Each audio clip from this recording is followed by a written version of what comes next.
반갑습니다.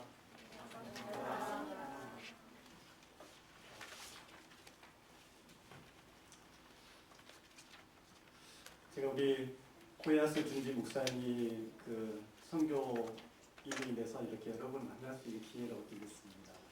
그 선교라는 게 너무 좋은 것 같습니다. 저도 일본 선교를 2번 다녀왔는데 그때마다 또 하나님께서 베풀어 주시는 은혜가 있어서 그것을 통해서 하나님께서 일본은 하나님께서 해주셔야 되는 나라구나.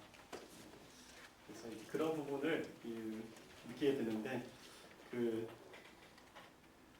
하늘에 해가 2개가 있을 수 없다. 일왕이냐 하나님이냐. 그 전쟁에서 일제시대 때 많은 기독교인들이 그 죽임을 당했다고 그러더라고요. 그 이후에 이제 일왕에 대한 그 문제가 해결되지 않아서 이제 계속 기독교인들이 많은 어려움을 겪고 있다라는 이야기를 듣게 되었습니다. 그래서 이제 그런 부분 때문에 일본에서는 미션 스쿨이 많다고 그러더라고요. 그 Boys Be Ambitious라는 그 이야기도 그 뒤에 말은 In Christ, 예수 그리스도 안에서 소년들이여 야망을 가져라. 근데 그 내용이 있다고 합니다. 북해도 대학교에 갔더니 그 상이 있더라고요. 그래서 이제 그 내용에 이제 생략된 글자가 In Christ, 그리스도 안에서라는 말이라고 이렇게 들었는데 그렇게 미션 스쿨이 많은데도 불구하고 크리스찬들이 이렇게 계속적으로 이렇게 성장하고 또 이렇게 부흥하지 못하는 그 부분은 하나님께서 또 강력한 그 은혜 속에서 그런 진짜 하늘에는 하나님 한 분뿐이 안 계시다는 것이 온 나라가 인정이 될 때 그 날이 오지 않을까 그런 생각이 듭니다. 자, 오늘 그 함께 나누는 말씀은 성도들의 길입니다. 이 말씀을 통해서 여러분과 함께 나누겠습니다.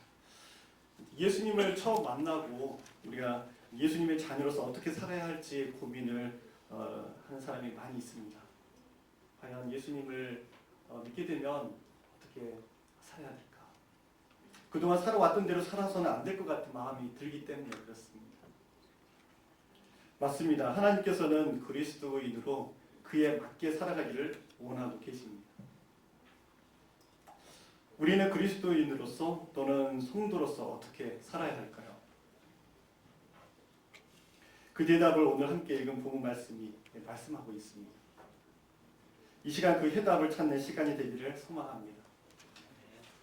자, 오늘 본문 말씀은 지혜에 대해서 이야기하고 있고 또 거기에다가 또한 성도로서 어떻게 살아야 할지를 이야기하고 있습니다. 먼저 하나님은 지혜를 주시는 분이라고 말씀하고 있습니다. 하나님께서 우주 만물을 창조하셨는데 그 중에서 눈에 보이는 것도 창조하셨지만 눈에 보이지 않는 것도 창조하셨습니다. 그 중에서 눈에 보이지 않는 것 중에서 이 지혜라는 것도 하나님께서 창조하신 것입니다. 하나님께서 창조하셨기 때문에 우리에게 또한 줄 수 있는 것입니다. 지혜는 사람이 살기에 꼭 필요한 것으로 잘 살 수 있도록 도와주는 역할을 합니다. 그래서 이 지혜를 원래는 보통 이제 호크마라는 단어로 쓰는데 이게 여성입니다. 여성. 성으로 보면 여성. 왜 여성일까 생각을 해보니까 보통 이제 남자들이 공통적으로 하는 이야기가 있습니다. 여자 말 잘 들으면 성공한다.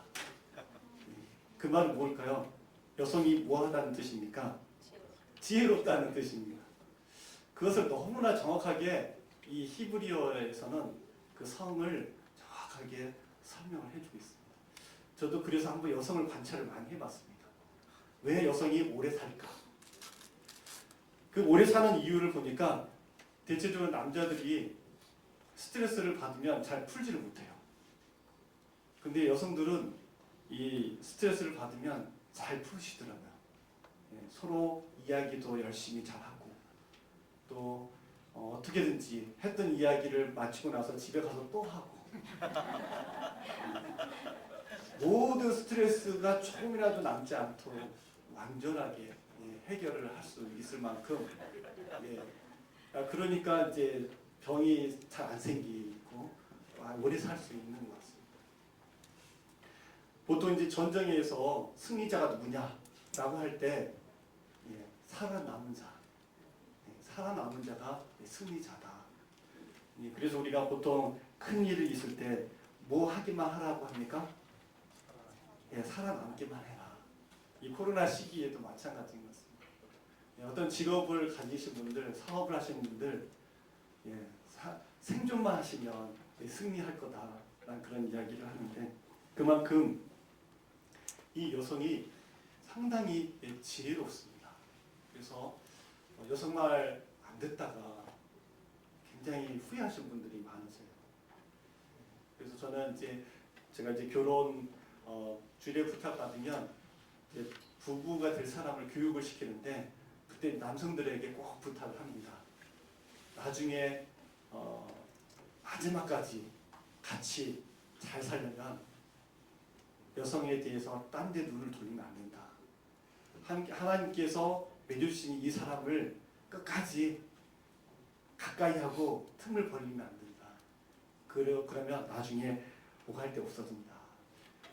이런 이야기를 꼭 당부를 드리는데, 그만큼 이 여성이 굉장히 이렇게 지혜로운 부분이 주변에 보면 너무 많아서 저도 모르는 사이에 관찰을 하면서 살게 돼요. 그래서 저는 저도 지혜로워지고 싶어서 여성 관찰을 많이 하고 있습니다.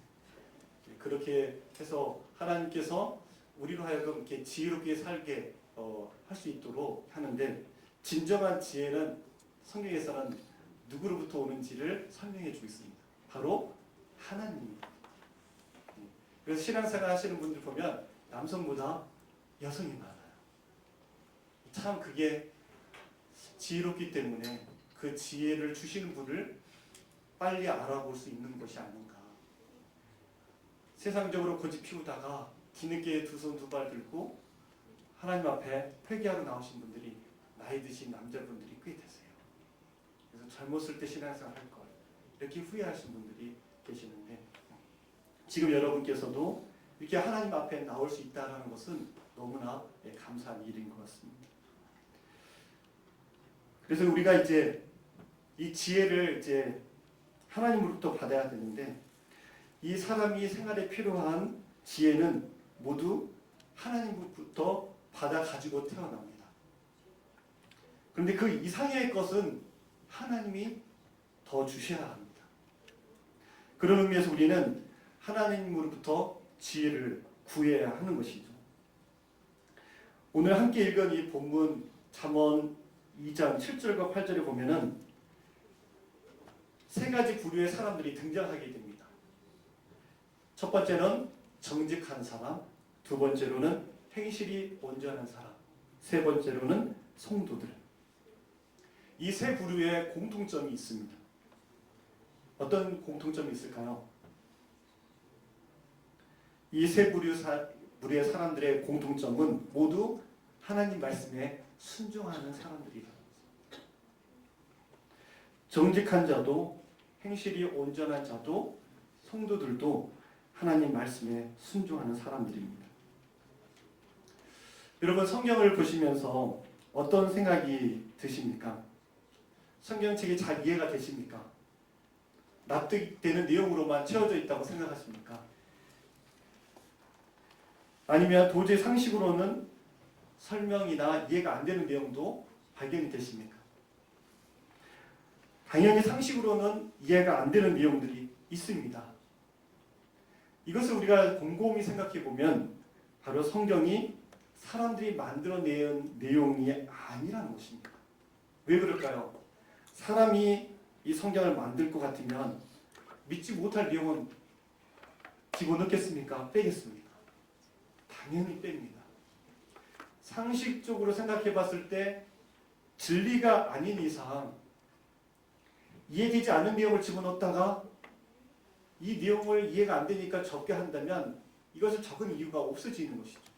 그런 의미에서 진리가 아니라면 당연히 이해되지 않을 내용들은 빼는 게 정상인 것입니다. 그런데 성경은 진리이기 때문에 사람들이 믿을 만한 내용이든 그렇지 않든 구애받지 않고 성경책에 기록을 해 놓았다는 것입니다. 이것을 보면서 우리는 성경이 진리임을 알 수가 있는 것입니다. 그런 의미에서 오늘 본문 말씀이 상식적으로 이해가 되든 그렇지 않든 진리이기 때문에 이 시간 우리가 이 말씀을 통해서 하나님께서 어떤 삶을 살기 원하시는지 살펴보도록 하겠습니다. 먼저 하나님은 정직한 자를 위해 완전한 지혜를 예비해 주셨다라고 이야기합니다. 6절 말씀처럼 인간에게는 기본적으로 하나님께서 주신 지혜가 있습니다. 그런데 완전한 지혜는 사람에게서는 찾을 수가 없습니다. 이것을 하나님으로부터 올 수밖에 없는데 어떤 자에게 이런 완전한 지혜를 예비해 주셨다고 말씀하고 있습니까? 네, 바로 정직한 자를 위해서 완전한 지혜를 예비해 주셨다고 이야기하고 있습니다. 일반적으로 사업을 하시는 분들이 공통적으로 하시는 이야기가 있습니다. 정직하면 손해본다. 이런 이야기들을 많이 하세요. 그래서 세금을 정직하게 내는 사람들이 손해본다는 이야기가 나올 정도입니다. 그러나 좀 더 자세히 살펴보면 정직하여 손해를 보더라도 하나님은 정직하라고 하십니다. 왜일까요? 결국 정직하지 않으면 더 이상 그 사람과는 함께 일할 수 있습니까? 절대로 일할 수가 없습니다.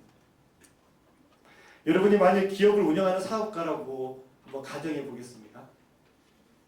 여러분이 회사가 어려워서 마지막 한 사람을 내가 남겨야 된다. 직원 중에 한 사람만을 남겨야 된다면 여러분은 능력이 많지만 부정직한 사람을 남기겠습니까? 아니면 능력은 좀 부족하지만 정직한 사람을 남기겠습니까? 대체적으로 보면 능력이 많은 사람을 남기려고 할 수 있는데 성경은 능력이 많은 사람보다는 정직한 사람을 남기는 게 훨씬 낫다라는 것을 오늘 본문은 이야기하고 있습니다. 제가 신방을 하다 보면 자기가 고용을 한 사람이 기업에 있는 돈을 가지고 도망간 사람 이야기를 들을 때가 있습니다. 능력이 너무 좋아서 그 사람을 믿었는데 그 사람이 가지고 간 돈 때문에 회사가 완전히 어려워지게 된 상황이었습니다. 그러나 능력이 좀 부족해도 내가 능력이 있으면 가르침이 됩니다. 좀 부족한 부분을 메울 수 있도록 도와줄 수가 있습니다. 그러나 능력이 아무리 많아도 정직하지 않은 사람은 회사를 위험에 빠뜨릴 수 있다는 사실을 생각해 보면 왜 하나님께서 정직한 사람이 필요한지를 잘 알려주는 것입니다. 그래서 정직한 사람을 기업을 운영하는 사람 입장에서는 마지막까지 같이 갈 사람이라고 생각해 볼 수가 있는 것이죠. 정직한 자에게 완전한 지혜를 예비하셨다라는 내용은 정직한 사람을 위해서 신의 한 수를 준비해 주셨다는 것입니다. 그래서 그래서 하나님께서 정직하라고 했구나 라는 것을 하나님께서 알려주신다는 것입니다. 여러분이 납득이 안 되어도 한번 정직해 보시기 바랍니다. 하나님께서 분명한 완전한 지혜, 하나님께서 주시는 그 완전한 지혜를 미리 준비시켜 주실 거라는 것을 믿으시기 바랍니다. 하나님께서 이스라엘을 향하여 호세 선지자를 통해서 하신 말씀이 있습니다. 이스라엘이 지식이 없어서 망했다라고 이야기합니다. 호세아 4장 6절에 의하면 내 백성이 지식이 없으므로 망하는도다. 이때 지식은 야다, 알다, 동침하다, 경험을 통해서 알게 되는 단어에서 비롯된 단어, 파생된 단어인데 이 단어에서 하나님을 직접 경험함으로써 알게 된 지식을 말하게 됩니다. 그 말은 이스라엘은 하나님에 관하여서는 세계에서 가장 잘하는 민족입니다. 그러나 이스라엘은 하나님의 지식이 없었던 것이죠. 하나님의 지식은 우리가 누군가를 안다라고 했을 때 그런 아는 것과는 다른 알미입니다. 우리가 예를 들어 어떤 유명한 배우나 유명한 운동선수를 안다고 했을 때 그 사람에 대한 배경, 그 사람에 대한 역사를 아는 것이지 직접 인격적으로 만나가지고 그 사람과 교제 속에서 아는 그런 알은 아닌 경우가 많이 있습니다. 자, 이것을 통해서 그 사람에 관해서 아는 그런 것은 실질적인 알 속에 들어가 있지 않다라는 것입니다. 성경에서 암이라는 것은 직접 경험을 통해서 알게 되는 암을 말합니다. 호세아 선지자가 이스라엘이 지식이 없어서 망했다라는 그 지식이 바로 누구를 안다라고 했으면 누구에 관하여 하는 알미 아니라 인격적인 만남을 통해서 알아야 되는 그런 알미 이스라엘이 없었다라는 것입니다. 하나님에 대해 하나님의 지식이 그렇다는 것이죠. 이스라엘 사람들은 하나님을 향하여 하나님에 관하여 많이 알았지만 그들이 왜 하나님의 지식이 없다라는 것을 우리가 말할 수 있냐면 그들은 하나님을 전심으로 믿지 않았습니다.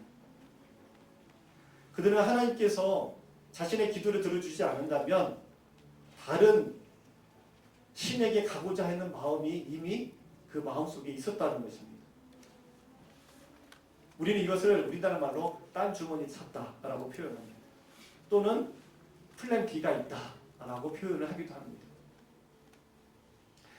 이스라엘 민족의 태도는 이랬기 때문에 하나님께서 그 마음을 알고 계셨다는 것입니다. 하나님을 향하여 전심이 아닌 반심인 것을 알고 있었다는 것입니다. 이스라엘은 한 번도 하나님을 믿지 않았던 적은 없었습니다. 이 말은 무엇을 말하냐면 하나님만 믿은 것이 아니라 우상인 바알과 아세라도 믿었다는 것입니다.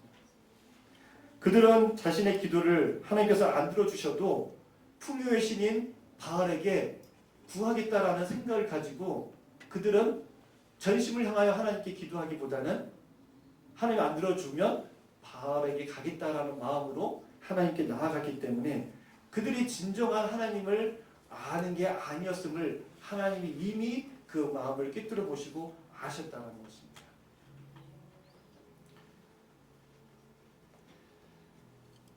자, 이스라엘 백성이 망했던 이유가 바로 이런 이유였습니다. 하나님을 아는 게 아니었다는 것입니다. 하나님을 알았다면 한 발을 세상에, 한 발을 하나님께, 한 발은 하나님께, 한 발은 바알에게 두지 않았겠죠. 그러나 그들은 진정한 하나님의 믿음이, 하나님을 향한 믿음이 없었기 때문에 한 발만 하나님께 두고 한 발은 우상에게나 세상에 두었던 것입니다.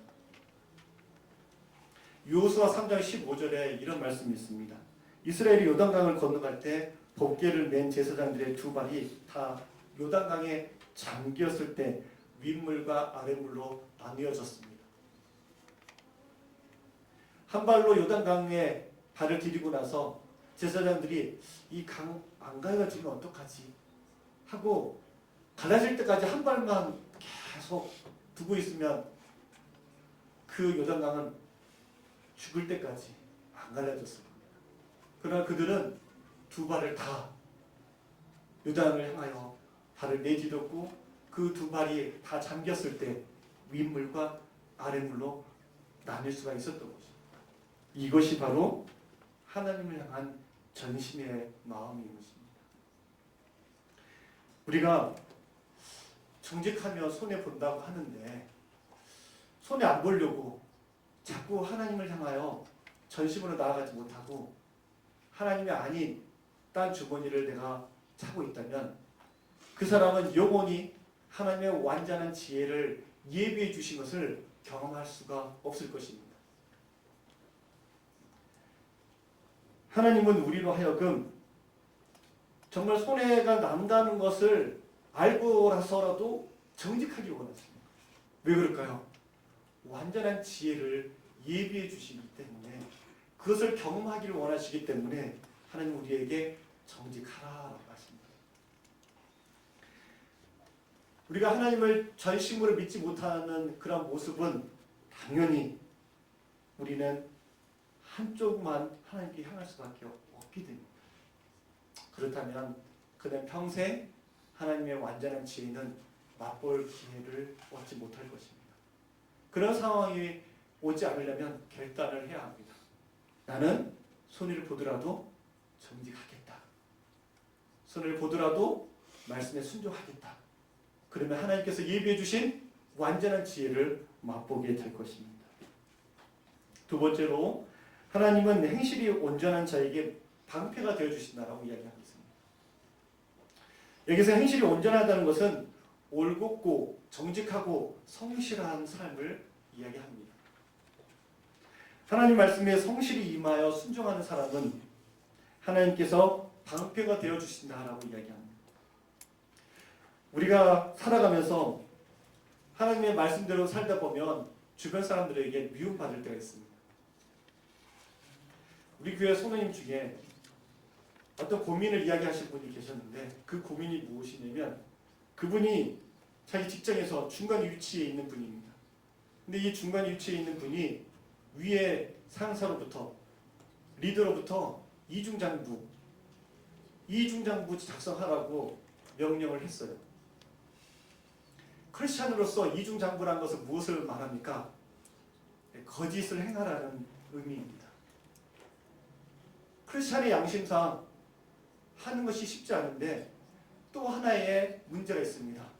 만일에 이것을 안 들으면 위의 지시를 따르지 않기 때문에 회사의 생활이 쉽지 않을 수밖에 없게 된다는 것입니다. 가장으로서 가정의 경제를 책임진 사람 입장에서는 갈등이 생깁니다. 내 가정을 내가 책임져야 되는 입장인데 신앙의 양심상 내가 거짓을 행할 것인가 아니면 내 가족이 굶는 한이 있더라도 믿음을 선택할 것인가. 정직과 이 거짓 사이에서 이분은 갈등할 수밖에 없었습니다. 이런 상황에서 오늘 말씀을 들은 여러분이라면 어떻게 하시겠습니까? 난감하시죠? 땅을 파면 돈이 나옵니까? 하늘을 쳐다본다고 돈이 떨어집니까? 갈등할 수밖에 없습니다. 말씀 끝나고 질문 받도록 하겠습니다. 그래서 그런 의미에서 이분은 갈등하다가 무엇을 선택했느냐? 하나님 말씀을 선택했습니다. 그래서 어떻게 했냐면 위에 상사분에게 역으로 설득을 했어요. 우리 회사 이중장부 쓰면 망합니다. 오히려 정직하게 하는 것이 우리 회사를 살리는 길입니다. 역제안을 한 것을 위에서 받아줬어요. 그래서 그 사람은 신의 양심도 지키고 가정의 경제적인 부분도 책임질 수 있게 되었습니다. 이것이 하나님께서 예비해 주신 완전한 지혜였습니다. 하나님께서 방패가 되어주신 것입니다.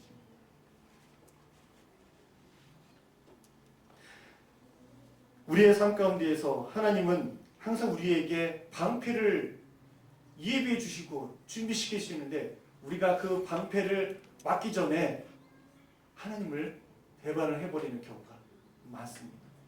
내 가정이 중요하지. 내가 거짓말을 해서라도 가정 지켜야지. 이런 유혹에 빠지면 영원히 하나님의 방패를 경험할 수가 없게 되는 것입니다. 그래서 우리는 하나님을 믿는 것이 중요합니다.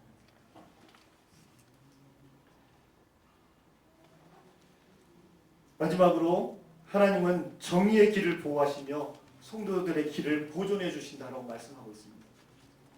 하나님은 정의의 길을 가는 성도들을 보호해 주시고 거룩하고 경건하게 사는 성도들을 보존해 주신다라고 말씀하고 있습니다. 자, 우리 성도들을 보호해 주시고 보존해 주신 분이 누구시라고 말씀하고 있습니까? 하나님. 그럼 우리가 하나님의 존재와 하나님의 사랑과 하나님의 능력을 믿는다면 우리는 정의의 길을 갈 수 있어야 합니다. 그리고 거룩하게 살 수 있어야 합니다. 이것은 결국은 하나님을 믿느냐 믿지 못하느냐로 결론 지어진다는 내용입니다. 신앙생활의 시작은 하나님을 믿는 데에서 시작합니다.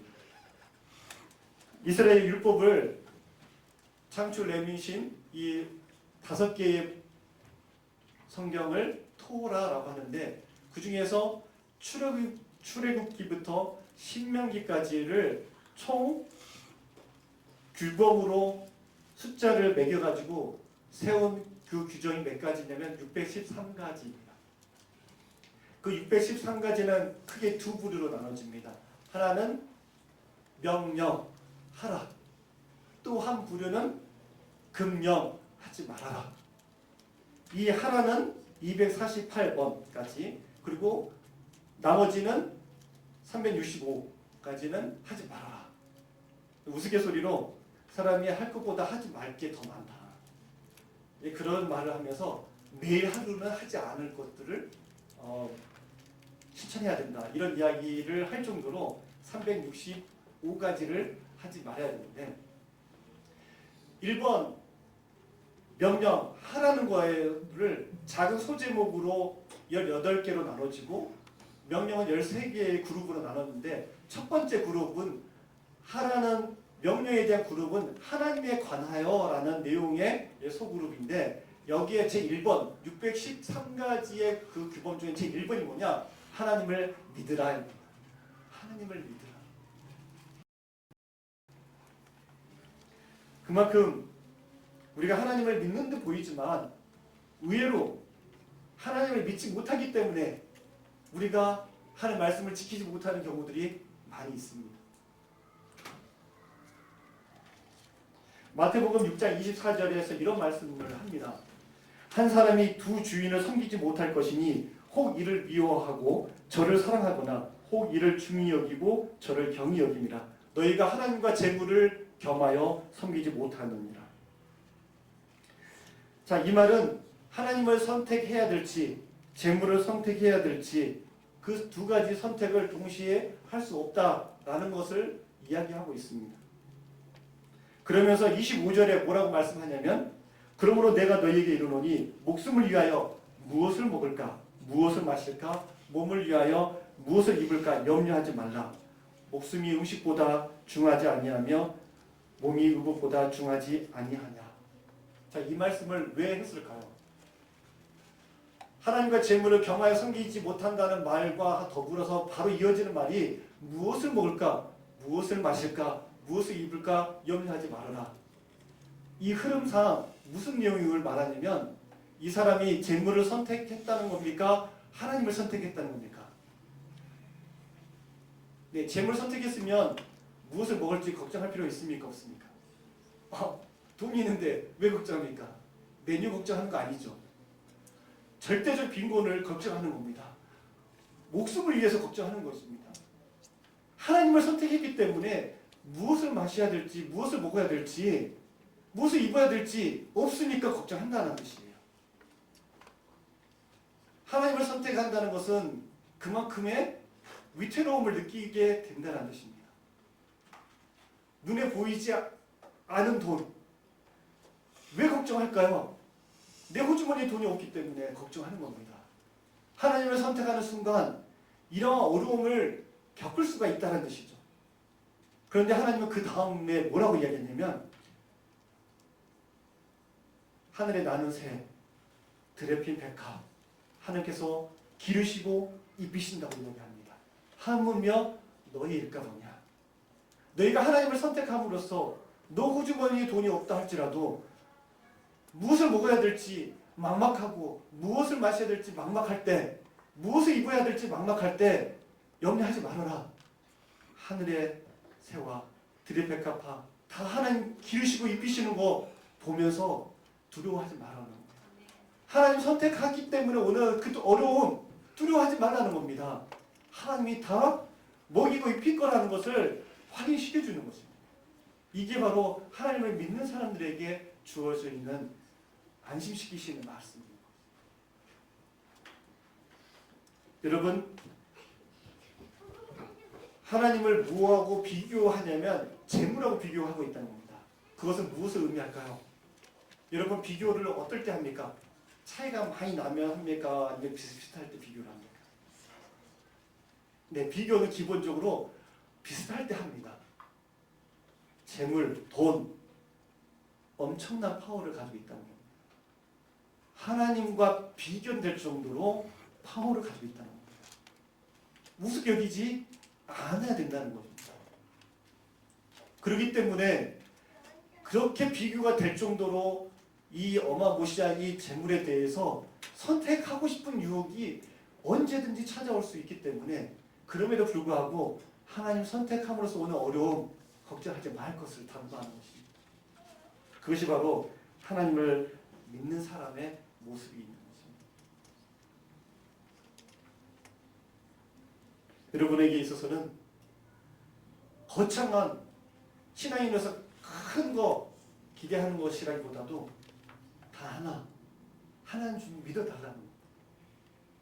하나님을 믿는다고 하는 것을 입술로만이 아닌 삶으로서 나타내기를 원하고 계십니다. 예수님께서 누가복음 6장 46절에 너희가 주의 주의 하면서 내가 행한 거에 대해서 내가 말한 거에 대해서 순종하지 않는지에 대해서 물어보는 내용이 나옵니다. 그 말은 무엇일까요? 실천력 무신론자라는 단어가 있습니다. 그 말은 말로는 하나님을 인정하는데 행동으로는 하나님을 부인하는 것을 실천적 무신론자라고 합니다.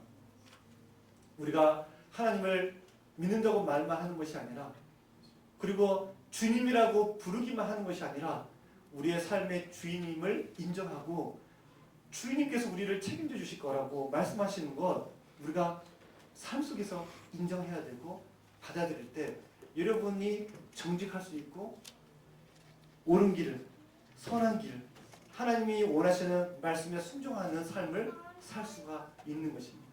오늘 그것을 우리에게 교훈하고 계십니다. 여러분이 그렇게 성도들의 그 길을 걸어가겠다 하라고 여러분께서 하나님 앞에 다짐하고 걸어가실 때 하나님 그 길을 앞서 행하여서 탄탄하게 펼쳐주시고 평탄케 해주실 것입니다. 그러한 믿음을 갖는 것이 믿음의 사람으로서 우리에게 바라시는 삶의 모습인 것입니다. 정리하겠습니다. 성도들은 하나님의 말씀에 순종하는 사람입니다. 비록 우리가 납득이 안 되고 이해가 안 돼도 하나님 말씀이니까 순종하면 분명코 우리는 하나님의 돌봄을 경험하게 될 것입니다. 우리가 하나님을 선택함으로써 생존에 필요한 것이 없다 하더라도 우리는 하나님의 돌보심을 믿고 끝까지 하나님만을 믿기를 소망하시길 바랍니다. 그런 믿음으로 우리가 오늘도 내일도 살아갈 때 그런 믿음의 길을 걸어갈 때 하나님께서 여러분을 끝까지 돌봐 주실 것입니다. 그런 믿음의 소망을 우리 모두가 같이 공유하기를 원합니다. 기도하시겠습니다. 하나님 아버지, 오늘도 성도들의 길은 힘들고 어렵고 막막하더라도 하나님의 말씀에 순종의 길을 하나님의 말씀에 순종하는 삶을 살아야 됨을 일깨워 주심에 감사합니다. 우리의 생각으로는 우리의 지식과 우리의 경험이 훨씬 지혜로워 보일 때도 많이 있는 것처럼 생각될 때에 그보다 더 지혜로운 것이 하나님이심을 하나님의 말씀임을 인정하는 믿음을 갖게 하여 주옵소서. 당장 손해 보더라도 당장 생명의 위협을 느낄 만큼 궁핍해지더라도 하나님의 말씀을 순종하게 하여 주옵소서. 그럴 때 하나님의 완전한 지혜를 맛보게 될 것이고 하나님께서 방패가 되어주심을 경험하게 될 것이며 보호해 주시고 보존해 주시는 은혜를 누릴 것임을 믿습니다. 그런 믿음의 결단이 우리 가운데 앞으로도 평생토록 주님 부르시는 그날까지 유지될 수 있도록 우리의 마음과 생각을 다스려 주시고 인도하여 주옵소서. 그런 삶을 살 수 있도록 이끌어 주시기를 소망하옵고 살아계신 예수님의 이름으로 기도하옵나이다. 아멘.